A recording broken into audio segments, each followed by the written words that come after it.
Hi folks, it's just gone past 7 o'clock here in Brisbane, Queensland. I'd like to welcome our sister states, New South Wales, Victoria, Tasmania and ACT, all on the same time zone. 9 o'clock in our friends over there in New Zealand, 10 o'clock in the morning in the UK. And our guest is sitting right above me. He's sitting above Julia, and his name is Alex. He's here in Brisbane. We've been listening in the green room before the show, and got to take our hats off to the sky. He deserves the Order of Australia. So I'll pass it back to Julia to take it over. Thank you very much.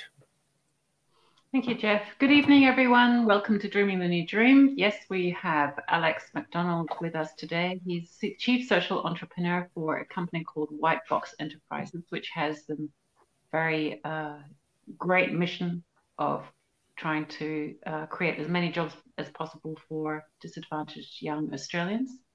Alex has extensive experience in working in game-changing type of businesses and industries. I certainly know of the first one that he was involved in on the international field was the Body Shop, which was set up in the UK and was the first company to emphasize listening to consumers, the youth, not wanting to buy cosmetics that had been animal tested. And Alex was the director and very much involved in bringing that, the senior executive of that in Australia, as well as working with the homeless, setting up the Big Issue, and we'll get Alex to talk about that, and lots of other new ventures since then. So welcome, Alex, onto our show. Thanks, Julia. Thanks, Jeff. And hi, everybody out there, wherever you're listening from. I'm actually in a place called Pomona, which is in the Noosa hinterland. Nice place. Yeah, it's a lovely place. And it's funny, but Pomona is actually the Greek goddess of fruit trees and orchards. And I happen to, in my spare time, grow avocados. So there you go. All right. Where you live and what you do match. But I know that's not what we're here to talk about today, but I just thought that was a little bit of interest about the Noosa hinterland rather than beaches and surf and all that sort of thing. Well, it's an interesting mountain you got there too, isn't it? Yep. Yeah, Mount Karura. So, yeah, everyone runs up it, but I prefer to rather look at it. That's great. So, Alex, you're currently the Chief Social Entrepreneur for White Box Enterprises, and I don't actually know what a Chief Social Entrepreneur is. Can you enlighten me? Well, we can, yeah. I suppose the best way to enlighten you is talk about what do we do.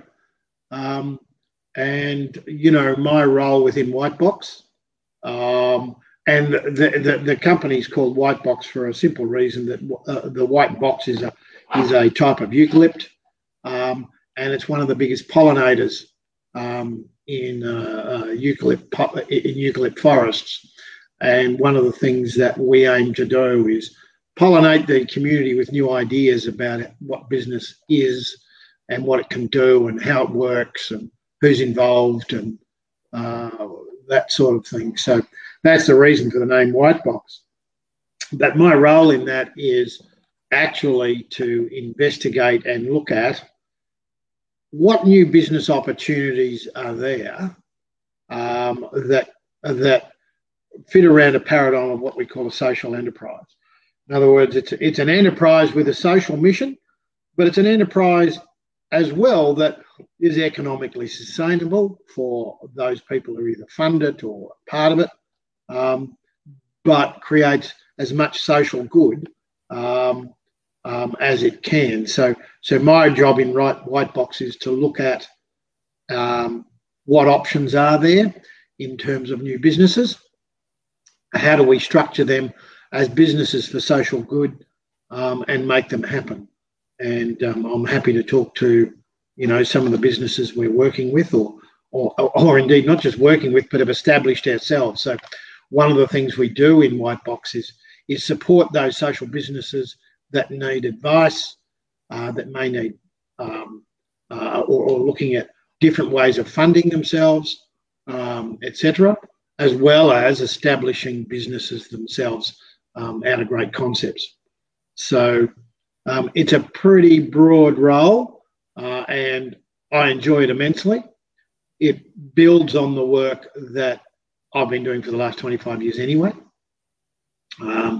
through either the body shop or other positions that I've been involved with philanthropic foundations, etc.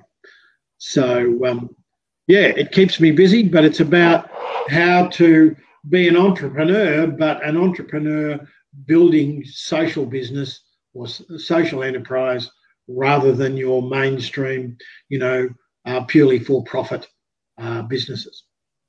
And I think if we all sat back at the moment with COVID, etc., and there's a real thing going around at the moment about with COVID and everything slowing down and people reflecting on, what is important, there's a whole movement around building back better. How do we build back business that's better than before?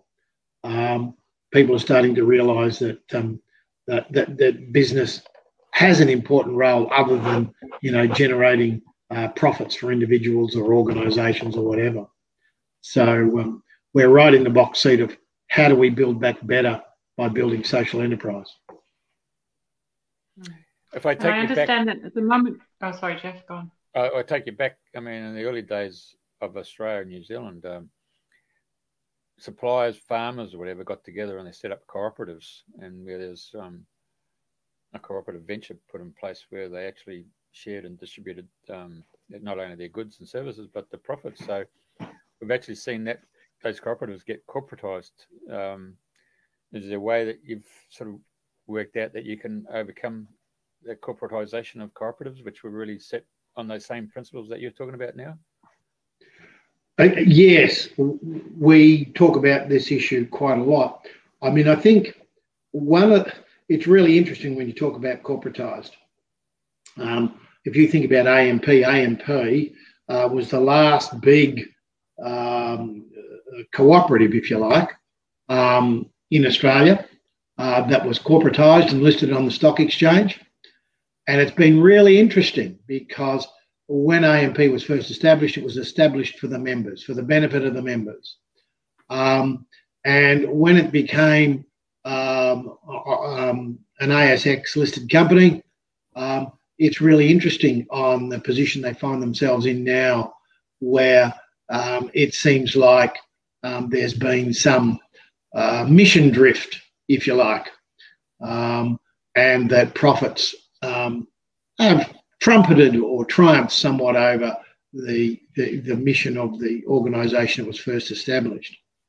And I think one of the things that we do, whether we're trying to support organisations by finding social investment for them, or setting up organisations ourselves, one of the things we like to do is write into the corporate articles what we call a mission lock, which is basically saying, what is the purpose of the business? What are we here for, and what is this business established for? And that mission lock is actually put in the articles of association. One of the businesses that we've established through Whitebox that I've been very instrumental in making happen, as well as a whole team of people, nothing ever happens by one person generally, is a company called Australian Spatial Analytics. This company is established as a social enterprise, and it has a real purpose of creating a business that works in the digital world, but its mission lock is to do that by employing people on the autism spectrum. And that influences everything we do and all the decisions we make about that business, what contracts we do, how much we charge, how we support staff, what do we do with turnover, etc. We've been in operation now for a year, and that business, Jeff, has a mission lock. So even if we grew exponentially and took over, a large slice of the digital analytics field, we would still be locked into the purpose of why the business exists. So that's one of the strategies we use to make sure we don't get that drift. We have a mission lock to prevent mission drift. Right. Julia? Yeah, I was actually quite interested in the digital analytics space, and I think Andrew Forrest actually mentioned it in one of his lectures, that he'd done a PhD on ocean health, and he was quite aghast to find that as part of his PhD he had to sit there and count within cubic meters what the population density was of whatever had been photographed at that time. He thought it was an utter waste of his time, and he actually proposed that one of the opportunities would be to use artificial intelligence to be analysing that kind of data rather than using.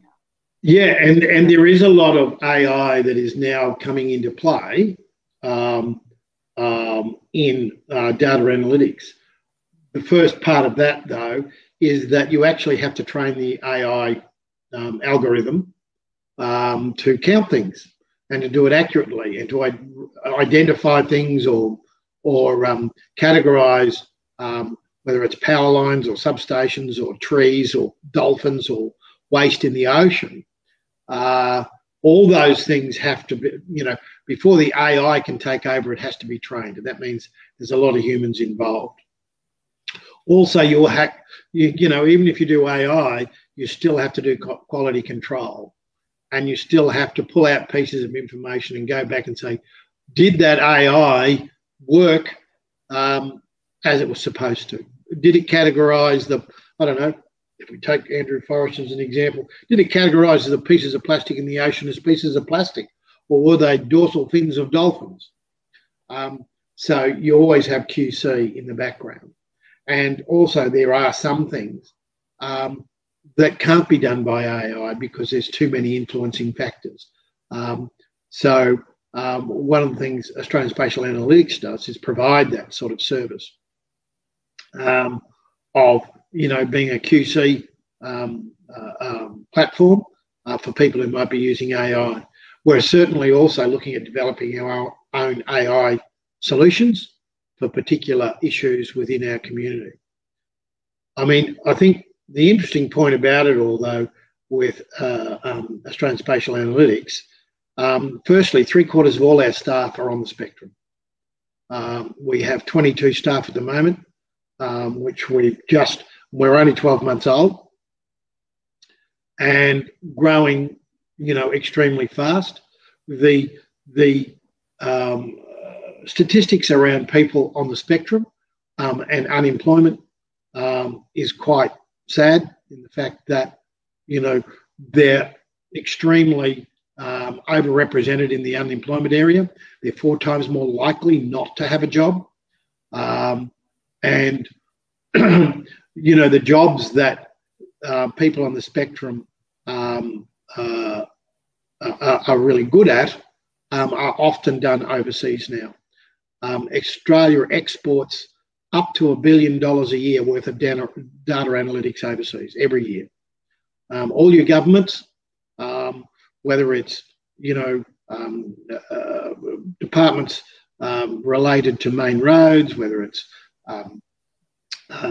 departments related to national parks, etc., most of the data is exported overseas, crunched overseas and sent back. We're trying to change that paradigm by saying, hey, we have this large cohort of people who are extremely capable of doing the work, sitting here unemployed, who'd love to do it.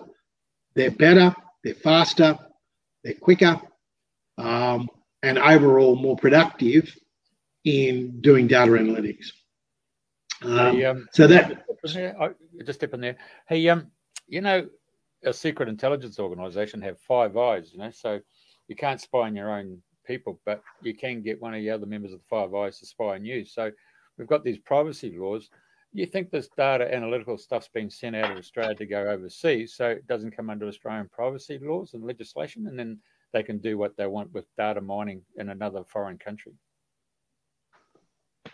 I probably don't have an answer to that, Jeff, in terms of why it's sent overseas. Most of the information we're coming across is that it's just so much cheaper in the short term, when you just look at the dollars per hour to send it overseas. But when you get to data security, that's a whole different matter. If you're it doesn't matter where you're sending it to, even if it's to a friendly country, because there's more links in the chain, there's more potential for weaknesses. And I think I agree with COVID has highlighted that issue.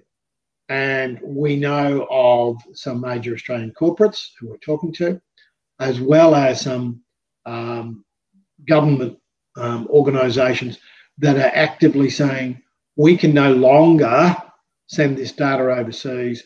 How do we get it done in this country?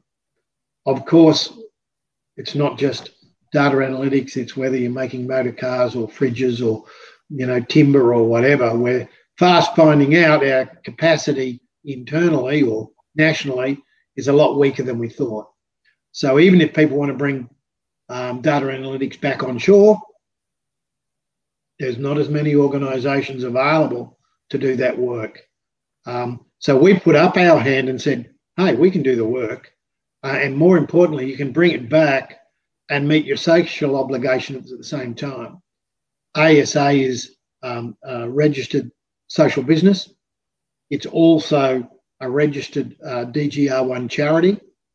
And it enables organisations, be they corporate or government, to meet their social procurement obligations, because as we all know, most government departments have a social procurement strategy or desire, yet it's hard to achieve those social procurement targets if there's nobody for you to buy from. So we're actively saying we are building a social business that you can now purchase from.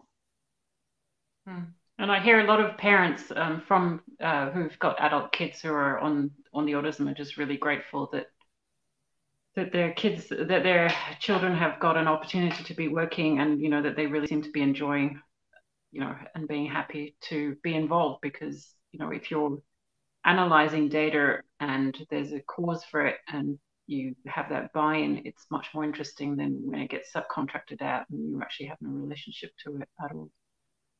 Oh, totally agree. And one of the things that we're really structuring ASA for is to be a training ground for the future coders, the future IT professionals, because it's like in any industry. If you don't have where are the apprentices? Where do they start from? If you don't have that first job, that first introduction to the field, how do you get the higher order skills? How do you build that? A lot of that is missing in this country.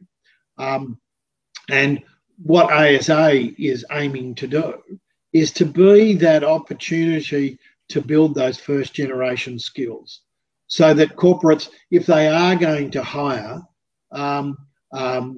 new data analysts or whatever, there's actually someone like ASA they can come to and say, look, we're looking to fill these positions. Have you got anybody? And certainly this is where, Jeff, you were talking about, dreaming the new dream. Most companies, when they get staff on board, they train them. They don't want them headhunted by another company. We're actually different. We want them headhunted by another company, because then we can create another job for another young person to come through and learn and move through. And that's the difference between, in some respects, a social business and a mainstream business. You invest a lot of time and money training people. You don't want to lose your best people.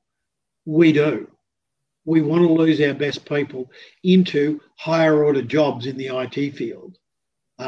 So we're that training ground in a real world environment, where our young people brush up against corporates, and I don't intend to name who we're working with because I don't have their permission, but we have some large corporates we're working with, and we're certainly saying to them, when your IT department, whatever, needs people, talk to us.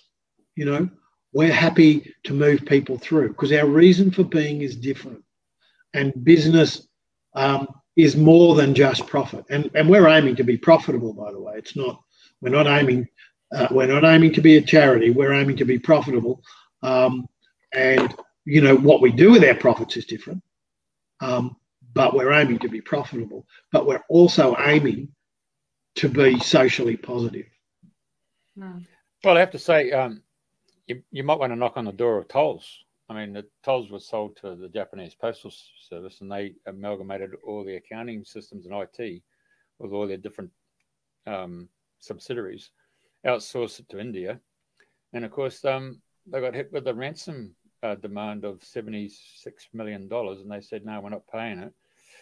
It cost them over $260 million in lost revenue and rebuilding their whole system. So, I mean, that's a great incentive for you to go knocking on the doors of corporates and say, excuse me, how about we move all this stuff back to Australia? Oh, totally agree. You know, data security is now starting to be more highlighted. The world is more connected. So, and that's a good thing at times, but it brings with it some things that aren't good. So you've got to have, you know, some checks and balances. I suppose we're not shy about saying we want to bring work back onshore. So we had some work done by a consulting firm, a large multinational consulting firm, and we know over $1.1 billion of Australian money every year is exported overseas to do data analysis every year. And that can be anything from pavement detection on your main roads through to, you know, power lines. It's done overseas. They might be Australian registered companies, but they're only the shop front. Right. Whereas we employ local people. Our ambition is that there will be an ASA data hub in every state, at a minimum one data hub employing people on the spectrum. And as I said, we're building back better. We're building a different organisation that says, hey, COVID has shown that sometimes shipping stuff overseas doesn't work. If we're going to build back companies in this country, let's build back better. Let's build back companies that actually meet what you need as a service obligation, but also do some other things for our community. And it's not just ASA. The opportunities abound in this country of how we can do things. Well, we saw that. That's what I find interesting is Alex, you seem to, you know, really specialise on creating opportunities for segments of society that society is normally given up on, you know, sort of like migrants, refugees, and the homeless people.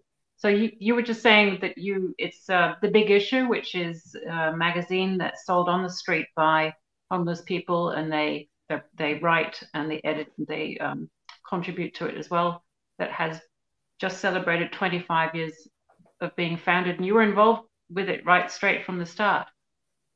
Yes. In fact, I was talking to our initial editor 2 days ago saying, you know, 25 years ago, we stood on the steps of Flinders Street Station and launched Australia's newest magazine.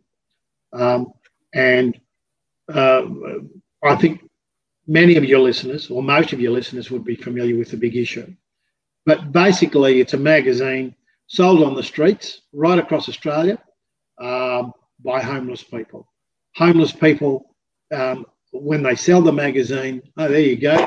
There's a little bit of a photo of one of our vendors. Keep 50% of the sale, the price of the magazine for themselves, and the other 50% goes back to The Big Issue, which uses those funds to, you know, obviously publish the magazine, to print the magazine, to distribute the magazine, as well as, I suppose, keep financially afloat.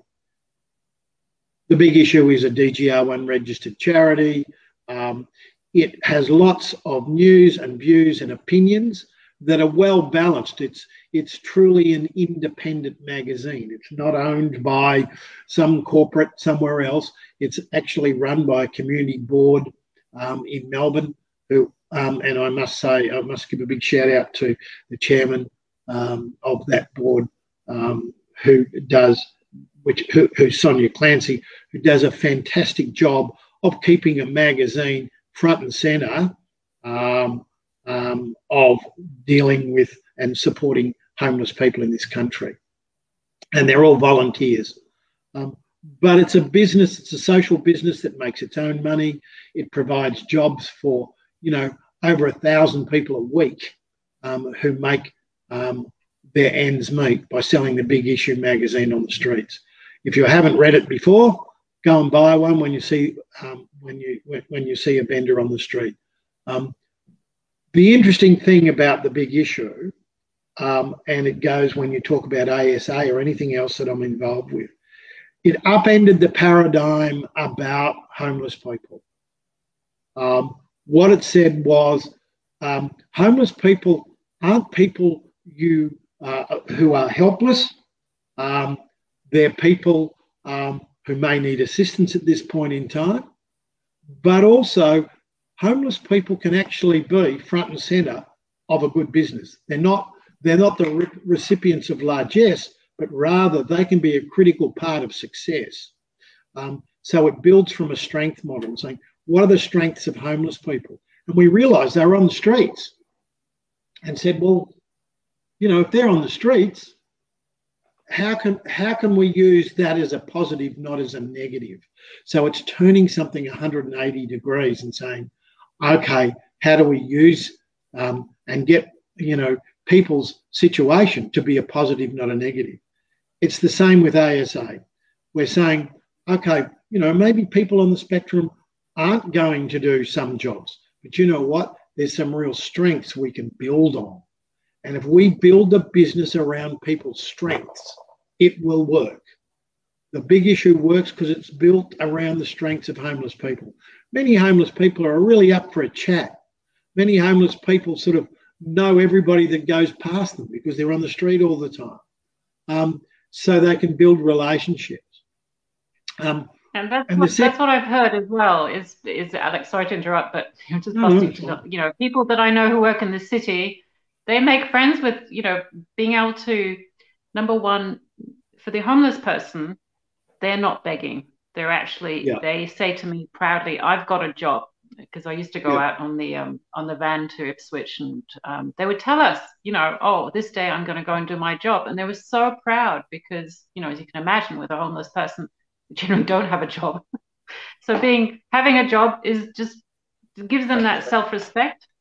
And then from friends I know who, work in the city, they just actually really look forward to buying the issue and having a chat with their favorite local vendor. And, I still see people who've been doing it for 5, 6, 7, 8, 9, 10 years. And then sometimes just reading about people that, have been involved in the team, and it just gives them so much.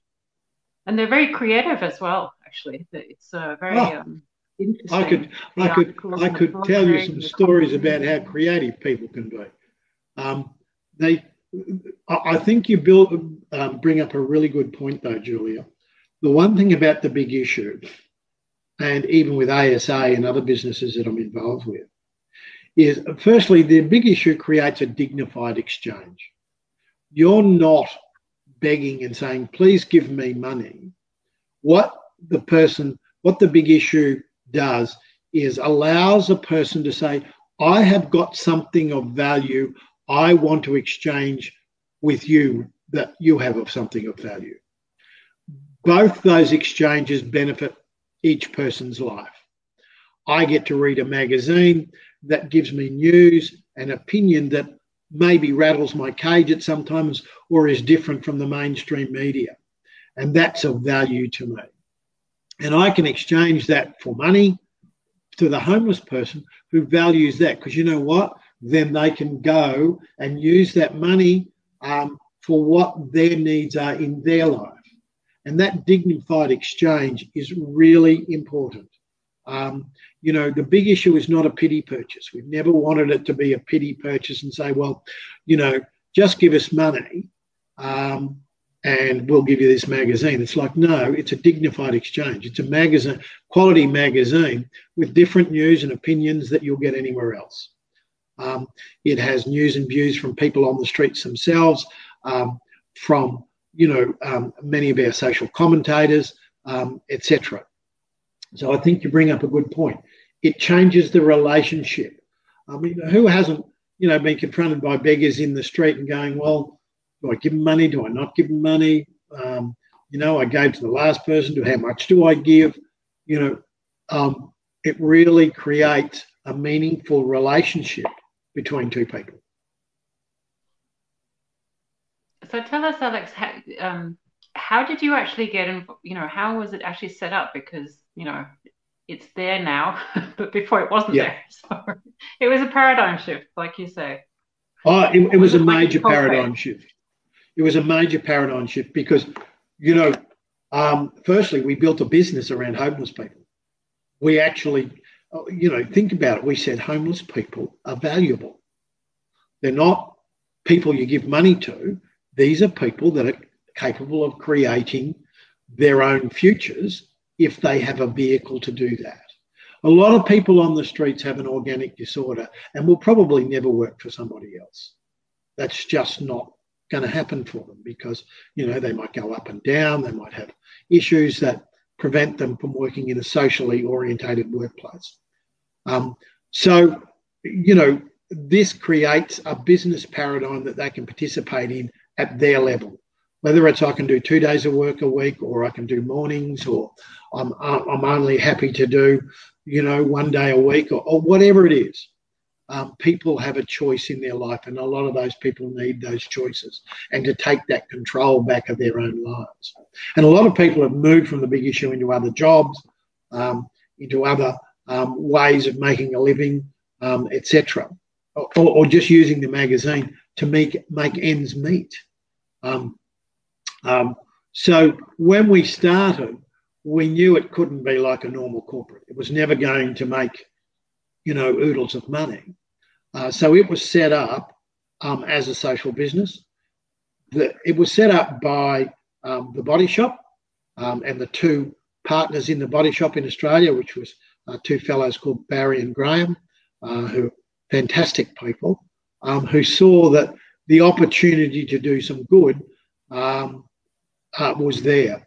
One of the critical elements that the Body Shop did in those early days was you need a place for homeless people to go to pick up the magazines to sell. And all Body Shop stores in Australia, where there was a vendor, distributed the magazine. So we were able to go and send out the magazine to Body Shop stores like you do, soap or shampoo or whatever else you were selling. We distributed Body Shop big issue magazines through those stores, and the homeless people could go into the stores and pick up their magazine. That was really important. And, if you think about it, corporates can play roles like that in Australia all over the place. How do they become vehicles for change?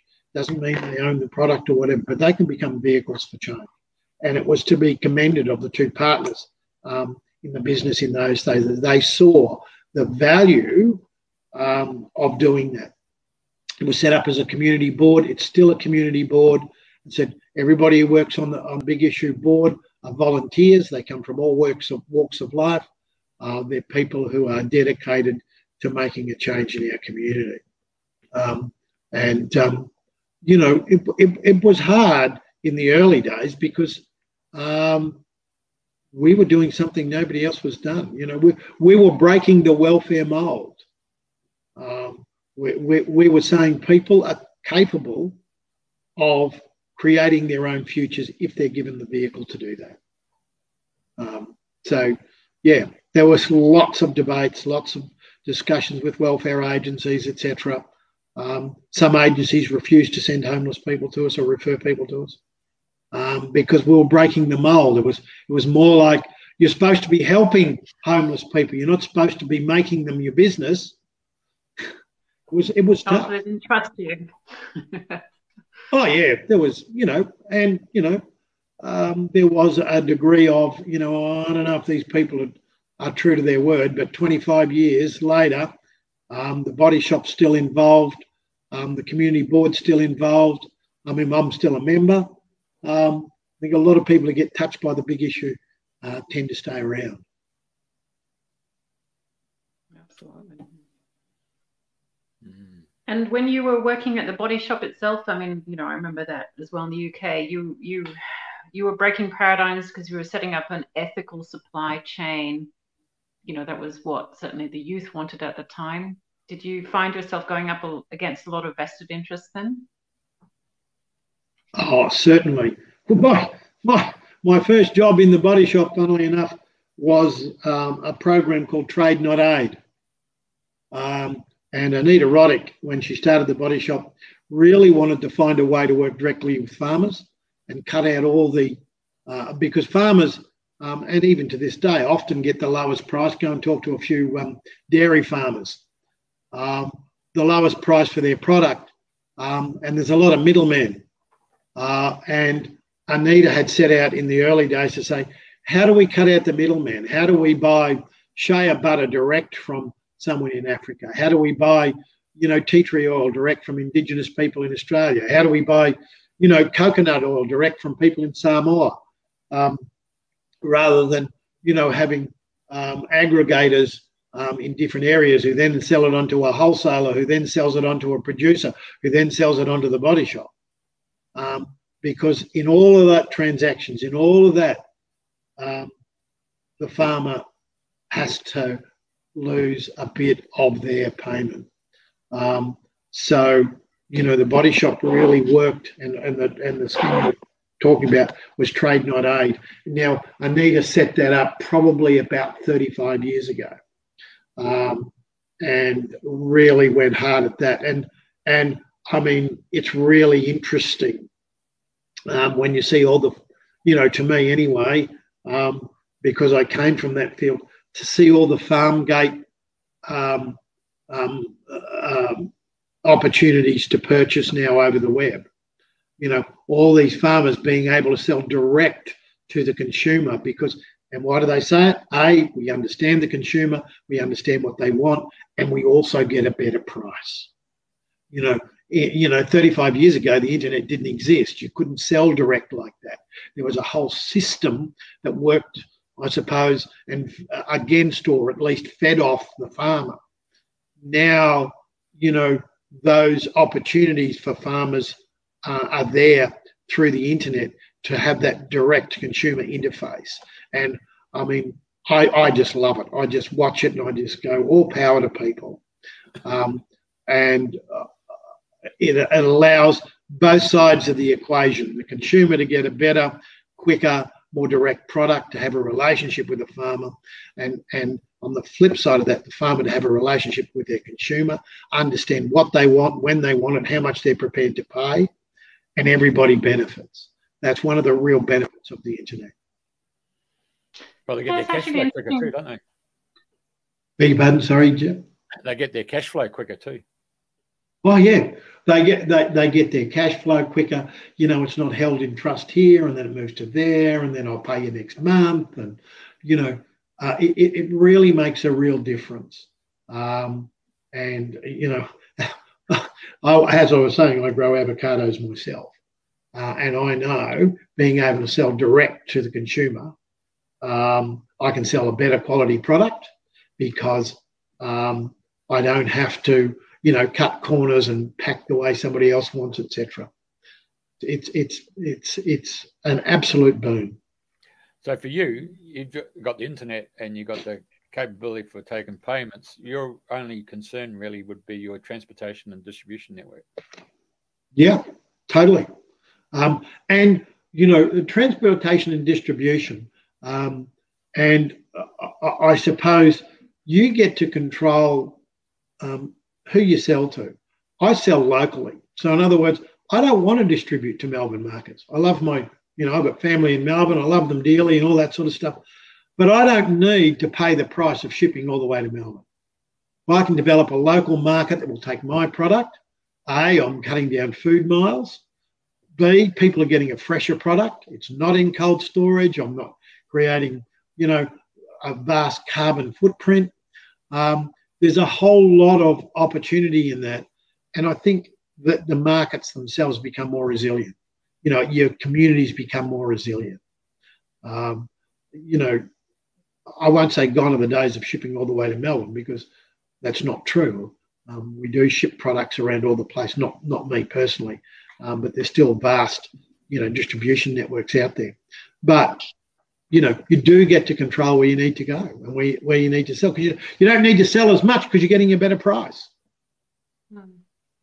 That's certainly the case now, Alex, but I'm actually quite interested, you know, when you did start out with Body Shop, and at the time farmers would have probably been locked into contracts to sell, you know, at least, I don't know, normally what, 80% or 75% of the production. And, you know, how did you convince them, you know, being the new kid on the block, how do you convince them to, you know, open up some of their produce for you or switch to supplying the Body Shop? You've got to think about how the system works.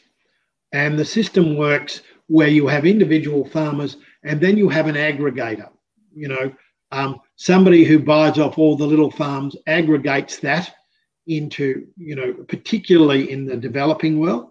And, you know, Body Shop particularly worked in the developing world, Africa, South Asia, the Pacific, Caribbean, where it's mainly small scale farmers. You know, someone grew coconuts or bananas or Brazil nuts or whatever. There's no really generally large scale farms. So somebody acted as the aggregator of getting all those farms and buying off all those farms, aggregating the product and sending it off to a wholesale market. What we were really engaged with and really worked hard on was to actually assist, and we used to fund both through pre-purchase agreements as well as direct funding, cooperatives. And Jeff, you kicked off tonight with really talking about cooperatives in the early days of, you know, business. We were going back to square one, where we would work with coconut farmers in the South Pacific and assist them to create cooperatives that they owned and controlled, that were basically the aggregators.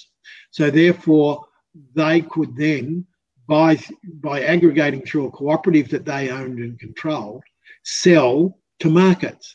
Because, you know, when you're let's say we needed, you know, 500 tons of coconut oil, you didn't want to talk to 2,500 coconut farmers and get 2,500 invoices.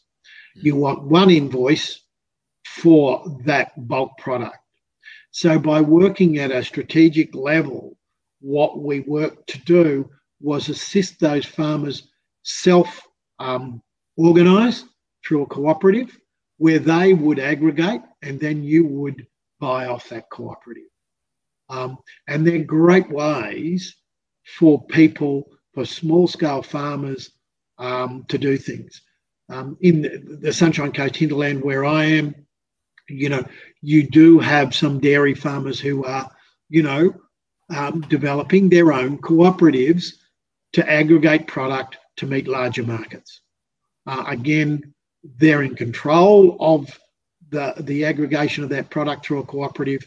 They get a better price, and also the purchaser, and, you know, like the end customer does have a say in this, the buyer has to deal with one group, not, you know, 50 or whatever. So that's how we worked. We really worked on how do you create cooperatives. And we did cooperatives in Zambia around, you know, honey production, South Pacific around coconut oil, you know, shea farmers in Ghana, etc., where we helped establish cooperatives that could then work with the small farmers. So that's kind of the model there that we used. Yeah, that's interesting. So if anybody's looking to set up a cooperative, they should have a chat to you because you'd know which ones work, which ones don't, or what they need to make it work. I have seen a few. And like a cooperative well set up will last a really, really long time. They're great vehicles for small farmers to work together. I mean, when you look at the wheat marketing board, the wool board, the barley board, all of those, really what they are is they're farmer cooperatives that have got really large. But it allows farmers, as long as they don't corporatise. I mean, as I said, when Jeff and I were talking earlier, we're talking about how AMP, that's, mutual society, as it was set up by the members for the benefit of the members. And it became corporatised, and I think there's probably been a bit of mission drift there. Well, the same thing happened with the Commonwealth Bank too, didn't it? Mm-hmm. Yep. Yeah. And the Australian Wheat Board. there is numerous examples of where things were set up as cooperatives. They drifted into corporate world, and I'm not sure if you're aware, but like there's a whole doctrine in the corporate world of the primacy of the shareholder. That the CEO and the staff and the board are really beholden to fulfilling the wishes of the shareholders, which is a financial return in general. That's been the general model that's operated for a long time. I mean, it's really interesting on why that model became into being for people who are not aware. But basically, when Henry Ford started to really produce a lot of Model Ts and really started to make a lot of money, he decided that he would invest in his workers, and he wanted to set up child care facilities and facilities for the workers' children, and pay for it out of the accounts of Ford. The Dodge brothers, which is funny, but they were the Dodge brothers, were major shareholders in Ford. And they basically took him to court and said, no, you're not giving away our money. We're the shareholders, or the major shareholders, or one of the major shareholders. We want the money and we don't want you to do that. And Henry Ford lost. And from that day forward, the primacy of shareholders has been set. And that's never really been challenged till probably recent times, where people are saying, hey, wait a minute, what about the workers? What about the community? What about the environment? And sure, shareholders are important, but they're not everything. So there's a whole drift there. Yeah. So that actually leads me to ask you about, your work with Indigenous communities, because I know that you're doing quite a lot. You've been active in that space, but, presumably there as well, because of the community, you couldn't use a normal profit or shareholder model to do that kind of stuff. No, I think you're right. Social enterprise lends itself really well to Indigenous communities, not just here in Australia, but worldwide, where there is a much greater emphasis on community support and community engagement. And I'm not just talking about family. I'm talking about, the broader community as well as family. I mean, it goes to the whole South Pacific, where you have, your whole concept of village debt. Same in Africa. That, the village that you come from, where you come from, is very important. And Indigenous communities in Australia have a real affinity for their communities. And I think, probably the broader Australian public is just starting to cotton on to how important that is. So, yeah, we're working to establish with traditional owners as key drivers and participants some social enterprises, and make sure that, I suppose, they live in two worlds. I mean, it is social enterprise. It has a social mission, but it has to be economically sustainable. You can't live off grants. You can't live off largesse. It's bad for the soul eventually. So how do you become self-directive? And we think that by building social enterprise with communities, people can meet their social obligation and also get the real pride and joy that comes out of saying, hey, you know, we've done this ourselves. I mean, one of the companies I started many years ago, I worked with young people coming out of the secure facilities. And we set up a company called Speak Out, and we made cutting edge fashion for people, for young people. And it was really interesting because some of our designs went worldwide. And I remember in particular, we had a large order from Switzerland for a particular design of T-shirt we'd done and a particular graphic on it. And two of the young people that had come out of facility were printing up the labels on the boxes and putting them on the boxes to be dispatched that afternoon. And they were like, I can't believe somebody in Switzerland wants to buy what I've made. And it was nothing about the money. It was about the pride that comes from saying somebody wants to pay full price for something that I've made. Absolutely amazing. And I think that's half of business. It's not about the money. It's about the pride in actually making and selling something that somebody wants to buy from you. That dignified exchange we talked about was a big issue. Just changing there, tweaking it. I remember watching a cable network from America with Business Unusual, and they were interviewing this marketing consultant, and he'd set up shop over in Hong Kong, and he had all these Generation X and Ys and all that stuff going through Asia, looking for the next product that he could then take to America and market it and to the big corporations to distribute it. Anyway, this young fella would always keep coming in, seeing him about these different products. And this marketing guy said, how can I trust you? Every time you come here, you ran Reeboks last time. Now you're wearing Adidas. Yeah. You have a shirt that has Nike. Next time it's Admiral. You know, like, how do I know? And the young fella said, mate, I'm the product. Yeah. Totally. Yeah. You know, there is a whole thing about forget the product and think about the person that it represents. You know, like we used to talk about with Body Shop.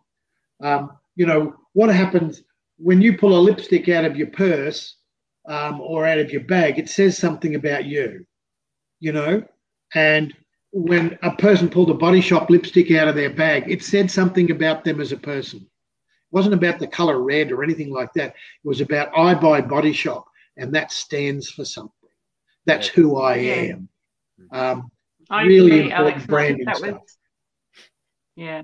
And I think that was what I was thinking when I was listening to both of you is, you know, we're kind of used to Shark Tank and Trump, The Apprentice with completely different emphasis, you know, convince me and how you're going to make money and I might give you some money and you'll be so successful if you get some of my money. And that's, you know, just but listening to you, you know, it's just exactly the opposite paradigm and perspective.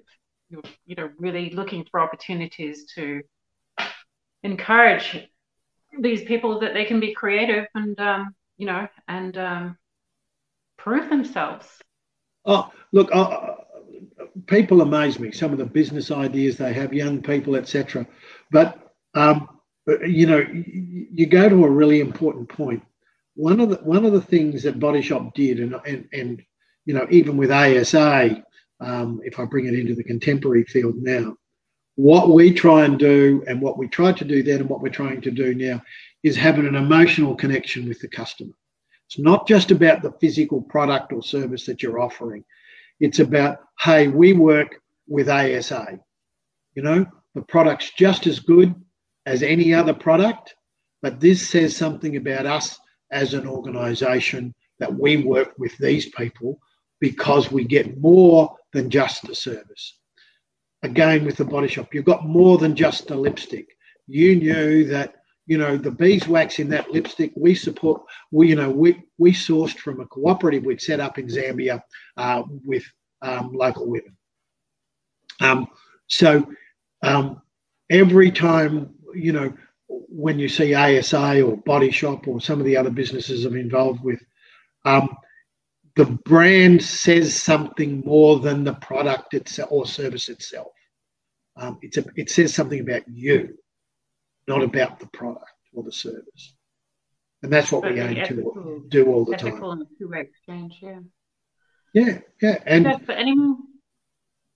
Sorry. Jeff, any more? No, anyway. Okay, so I think, first of all, what's ASA stand for? I just want to get that one. Australian Spatial Analytics. Okay, that's right. You said that at the beginning. Now then,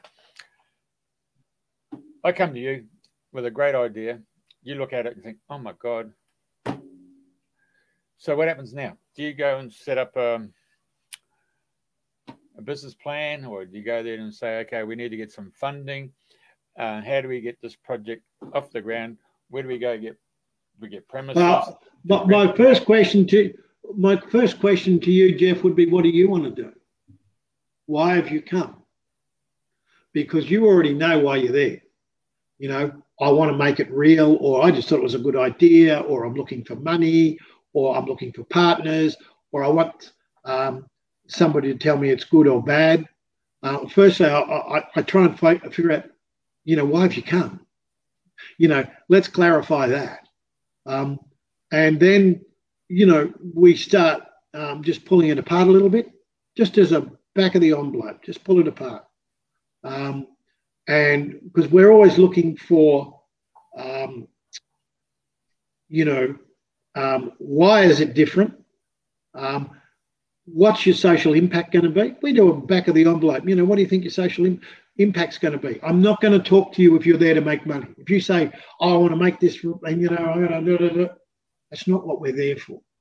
You know, I need to hear from you what you figured the social impact will be, but also I'm listening for how do you think this thing will work in the market?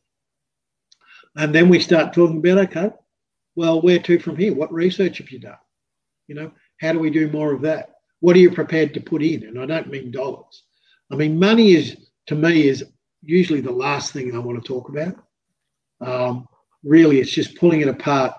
And I suppose I always go in with a really positive attitude, not an attitude of, oh God, here comes another person with a damn idea they think's great. If it's a bad idea, I want you to come to me eventually and say, actually, it was a good idea, but it's a bad business. You know, because most things are good ideas, they just might be bad businesses. You know, you might come with a better mousetrap, but you can say, well, that's great, but the old ones still work well and everyone's used to them, so why are they going to buy yours? Yeah. Even if it works better. Old habits die hard. So if it's a bad idea, I want you to eventually come to that decision. We you know, then look at, if it looks, hey, this might stack up, then I'd probably try and reach out to somebody who can work one-on-one with you and just start having a chat about that, about how can we make this work, or how can you make this work? But again, it's about social business. If you've got a new idea for a potato chip that's really going to take off and you're going to make a fortune, good on you. If we talk it through and say, yep, this will make a lot of money, Jeff, and that's what you want to do, that's great. But that's not what we're in business for. Now, we actually do a whole process of social impact assessment. Where do you think the impacts will be? Why do you think they'll be there? Who's the impact with? How's it sustainable? Just like the same questions around finance. Where are you getting the money? How much are you going to sell it for? What's the profit margin? Etc. So what we do with money and go through those questions, we almost transfer and say, okay, around the social sphere, how do those things stack up as well? So if you're talking about potatoes, it'd be like Simplot coming in and taking over our organisations to buy the potatoes. So you'd be looking at going to the Lockyer or Laidley Valleys just out of Brisbane there to see if you can get farmers there to come together to grow potatoes to set up a cooperative. Yeah, and if that's what people want to do, and you know, it's such a broad question, but I'm currently working on products as broad as probably things you haven't heard of. We're working with an Indigenous group at the moment, and we've set up a company called Fertilizer, where we're turning feral pigs into biostimulants for the agricultural market. And, you know, the thing we're looking at mostly is the social impact of removal of feral pigs, and how do people in really isolated communities have a business that they can work around. Through to we're looking at some tourism ventures, through to how do you replant coral on the Great Barrier Reef. There is an enormous opportunity for businesses in this country. I mean, and I know we're probably out of time, but probably where I would leave this whole discussion, and I love your question, but one of the things that I'm very passionate about is the fact that we can all start businesses. They don't have to be large. They don't even have to make money. They can be barter systems. But we've been trained as people to get a job. You know, when I went to school, if the teacher wanted to, you know, be mean to you, they'd say, who'd give you a job? You know, nobody through my whole, I might be older than both of you, but through my whole schooling existence, I've got 3 kids and I always talk to them about it. Did any teacher ever ask you, what business do you think you'd start? Our whole system is geared to training workers. It's not geared to training entrepreneurs. Unless you've got an entrepreneurial family, you generally won't start a business. And my thought for today, if we're talking about dreaming the new dream, is it can start with you. Every listener out there can start their own business, and just start practicing of looking for problems, because every business is exactly the same. Every business has one core ingredient, that's problem solving at a profit. That's all a business is. You know, Body Shop was really good. If you had a hot date Saturday night, we could make you look and smell good. We solved your problem. You know, every business is the same. If you want to grow better crops, we'll invent a fertilizer. You know, if you want to go on holidays, we'll provide a place for you. Every business is the same. You look for problems and say, how can I solve it? And every person is capable of that. And you can dream your own dream.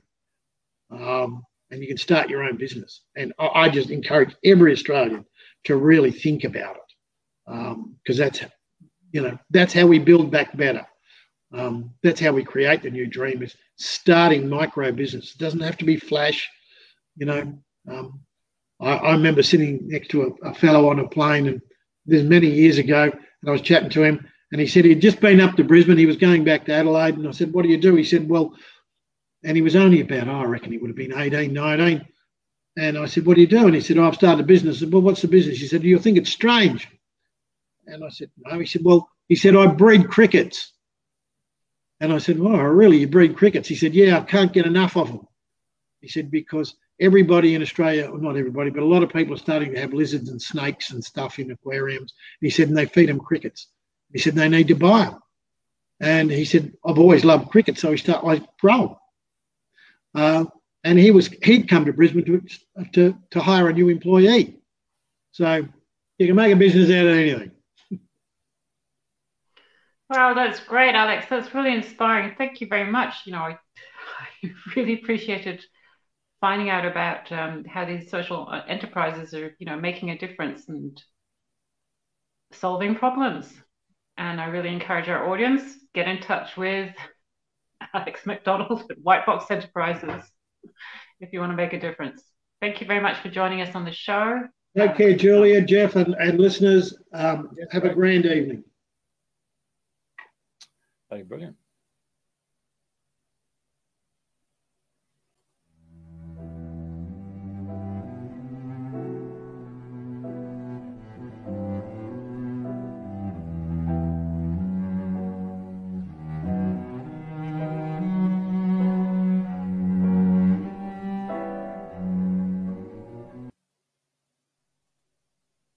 Great.